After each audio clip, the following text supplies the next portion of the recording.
This is Gene Lantz on the Workers Beat Extra. The challenge before us is to come together.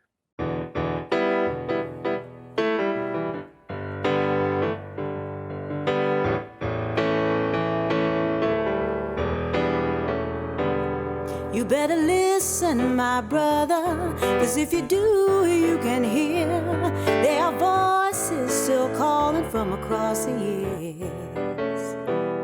And they're crying across the ocean, they're crying across. Dear friends, welcome to Labor Radio Podcast Network Profile Series highlighting the work of network members. The growing network of over 70 shows in 4 countries serves as a one-stop shop for audiences looking for labor content and as a resource for labor broadcasters, podcasters, and content producers. My name is Evan Papp, and I produce Empathy Media Lab's podcast on labor, political economy, arts, and culture, and we're a proud member of the Labor Radio Podcast Network. Today, I'm speaking with Gene Lantz of the Workers Beat Radio. So Gene, tell me a little bit about yourself, where you grew up, and what led you to organize labor. I'm an immigrant here in Texas. I'm actually from Oklahoma. I was raised in Ada, Oklahoma. And what led me to organize labor was the realization as a radical student that only labor was able to confront the bosses, and that if we wanted to see any kind of change, it was going to have to be with the movement of the working class. No. I was a machinist in a factory until I retired. In a union as well. Yeah, UAW. In Texas or in Oklahoma? There's some, no, not in Oklahoma. There's some, in Oklahoma, I worked in the oil fields, but I'm really old. This goes back a long way for me.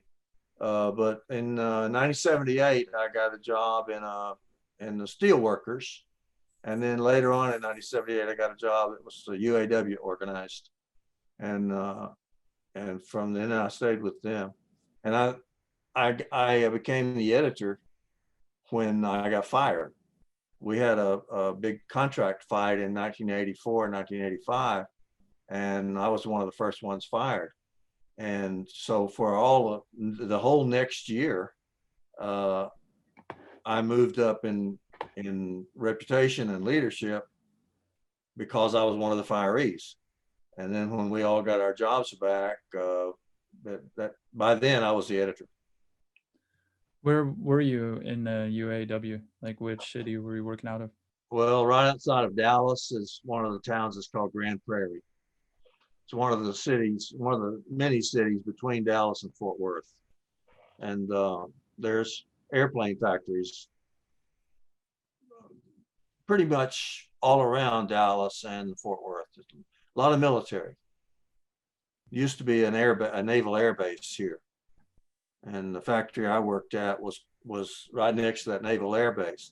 And it was created during World War II to build the Corsair.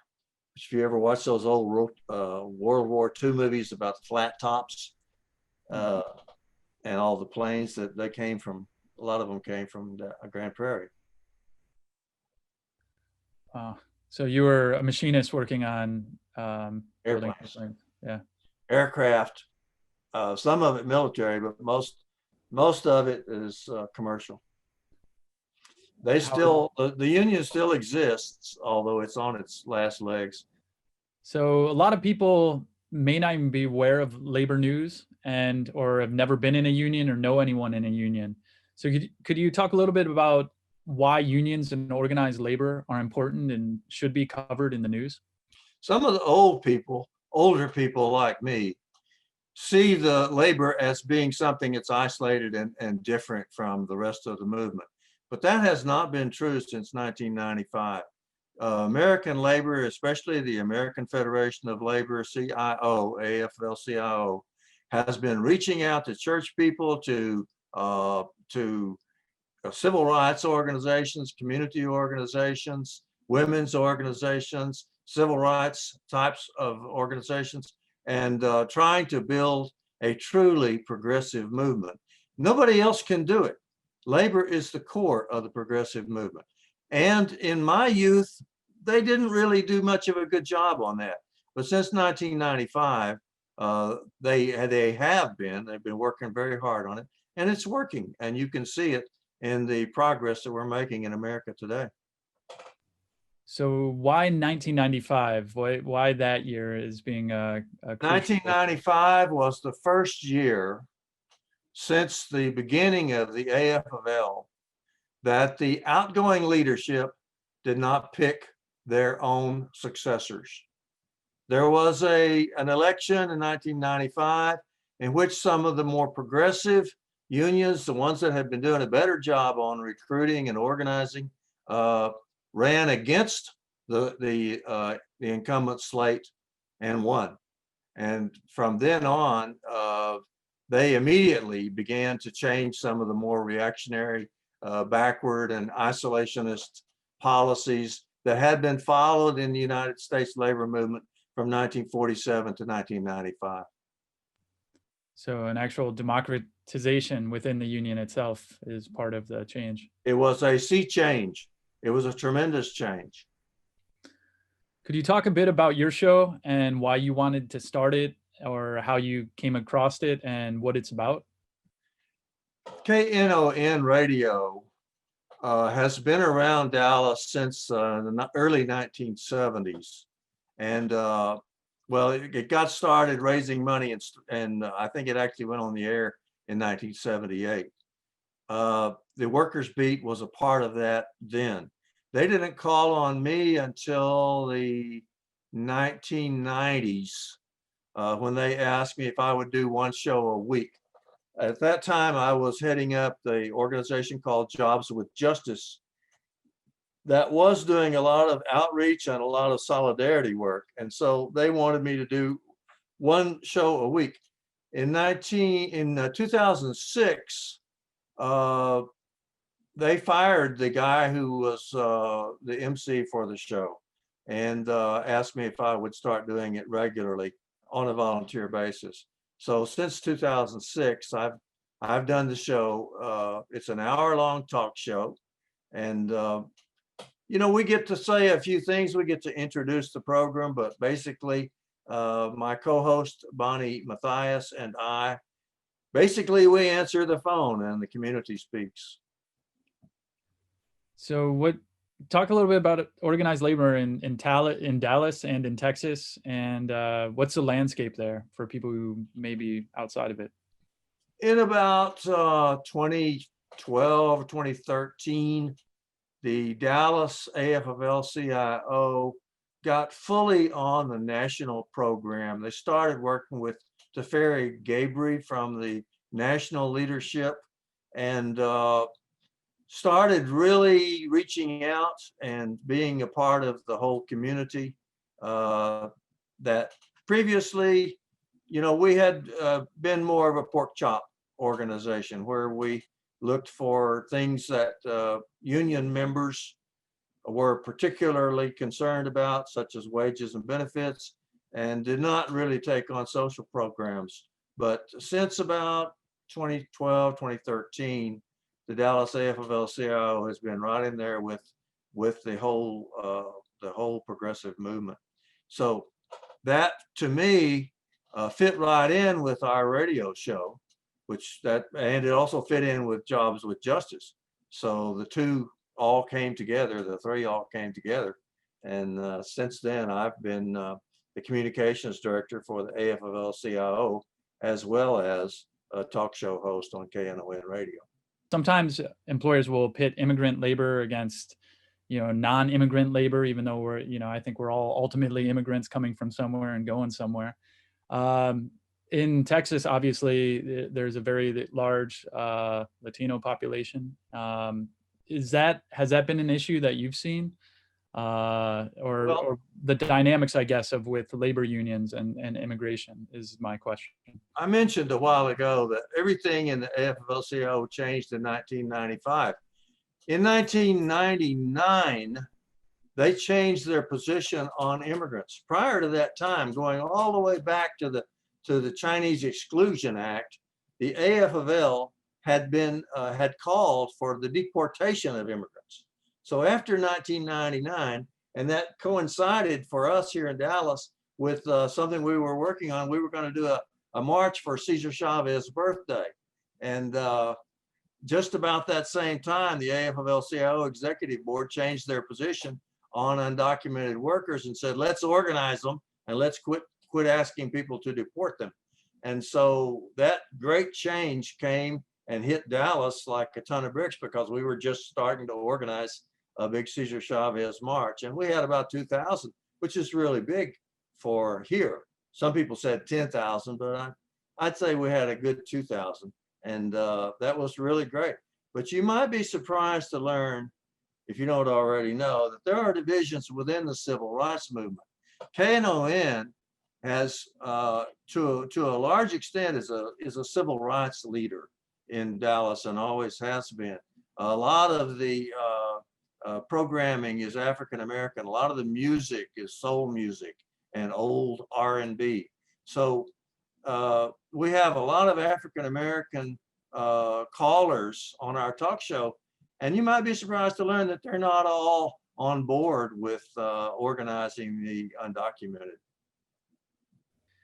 Something I heard on your show over the summer was a essay that you read, that you also wrote, I presume, talking about hippies and anarchists. And you discuss a little bit about how they are supposedly two different camps, yet they oftentimes come together to have the same ideological construct, and they serve the same purposes, even if they're unaware of it. I definitely would like to put that in the show notes, but could you just talk a little bit about that perspective that you shared? Well, hippies and anarchists share one characteristic that is extremely different from our struggle in labor and anybody's struggle in the mass movement. Hippies and anarchists expect instant gratification. They think that some one event or some one thing that they might pull off, one trick or gambit or something, is going to just change everything. And so they are like children in that they expect instant gratification from their political efforts. A really good example of that is on Netflix right now. There's a program called The Trial of the Chicago 7. And in the discussions that the Chicago 7 defendants had among themselves, they talk about how they're going to try to end the war and how they're going to try to build a mass movement and how they're going to make a revolution. And their ideas are very, very different. The hippie outlook at that time in 1968 was represented by a guy named Abbie Hoffman and another guy named Jerry Rubin. They're both portrayed in the movie, and they kind of steal the movie because they have the most fun things to say and they get all the good lines. But their idea is to embarrass the society, and consequently they'll get everybody to change immediately because people will see how ridiculous they are. Yeah, and something that I've seen too is this kind of drop out, tune out, disengage, and it's usually the people who have a very nice trust fund that can get away with that, and they ultimately, many of them come around to become reactionaries in their older days. And then a lot of the anarchists we're seeing have destroyed a lot of these movements by just doing senseless violence against federal buildings that then was the provocation to allow federal troops to be deployed out there. And there's no demands. Where are the demands?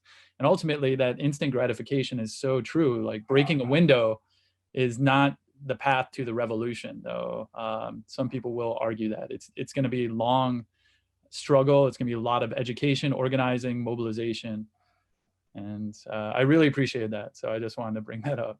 We had an interesting case in Dallas 3 or 4 years ago. There was a civil rights march downtown, and some guy without any connection to the movement brought a rifle and shot 5 policemen downtown. They blew him up with a hand grenade. But if his goal was to improve the civil rights situation, he failed miserably, because immediately after that, the city council started passing hundreds of thousands of dollars more in budgets for the police. The unions, I had the embarrassing moment myself as a communications director. I had to accompany a number of union leaders over to the Police Benevolent Association, where they all brought checks for the police. And of course, they all wanted to get the police union into the AFL-CIO, into the Central Labor Council, and the expressions of solidarity with the police. There were blue ribbons on all the trees, not all the trees, but on many of the trees in Dallas. And there were ceremonies and speeches being made, and they still do it every year on the anniversary of the death of those 5 officers. They have another big push for Back the Blue here in Dallas. So the guy, if he thought that by going down there and shooting police that he was going to make some progressive change, he failed. I don't think that anarchists are just troublemakers. I don't think they're just crazy or something. I think they sincerely believe that they can make a big change with momentary actions. I would also like to interject that there have been many cases of documented agent provocateurs as well, and within these so-called anarchists too. So that's also an issue, but that's for a different discussion. So it's hard to tell a police agent from an anarchist. So returning it back to the Labor Radio Podcast Network, as a member of this network, could you talk a little bit about how you heard about it and why you think this network is important and why you joined it? I think I'm a charter member. I think I was at the first meeting. A guy named Chris Garlock in Washington, D.C. started it. And there's such talent, such amazing ability, especially at the technical level, that it just shot forward. It's less than a year old now, I think.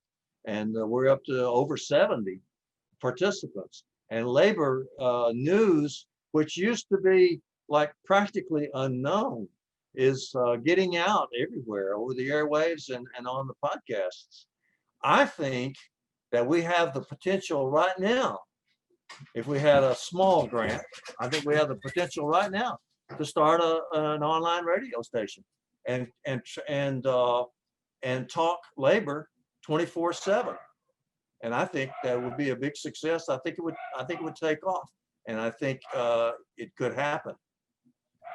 Yeah, and I joined, I guess, in June. Started doing some of the editing in June and started joining the meetings, I think, back in April, May. And I've just been so impressed by all the people like yourself who've been in the trenches for a very long time. And I've learned a lot, and I'm humble next to being around such veterans. So really appreciate that.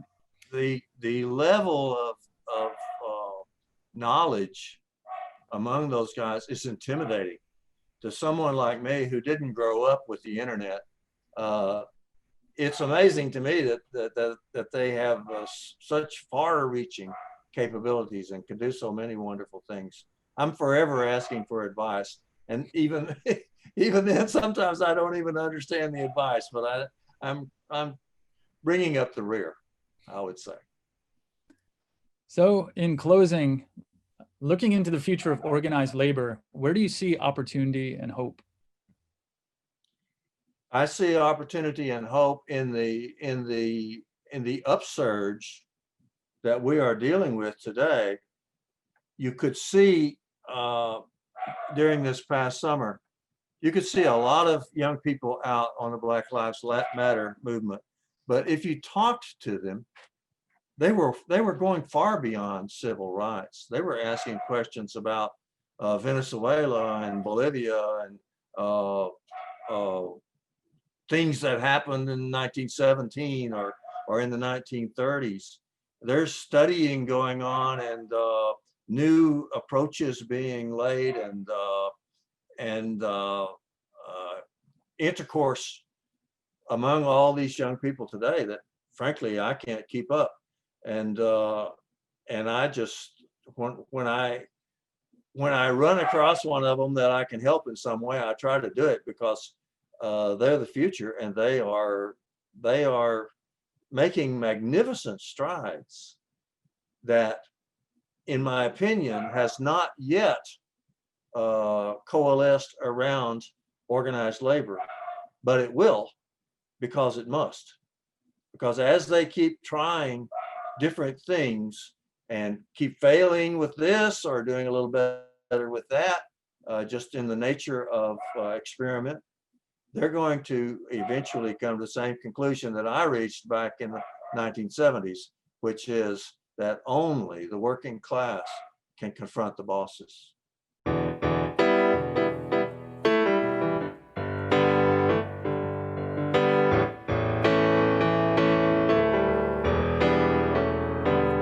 You better listen, my brother, 'cause if you do, you can hear there are voices still calling from across the years. And they're crying across the ocean, they're crying across the land, and they will until we all come to understand.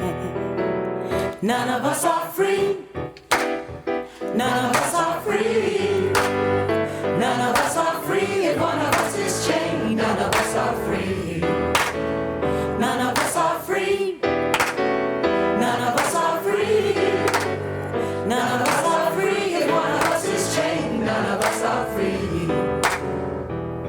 There are people in darkness, they just can't see the light. If we don't say it's wrong, then that says it's right.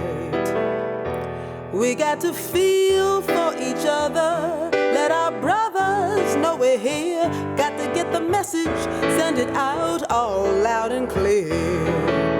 None of us are free,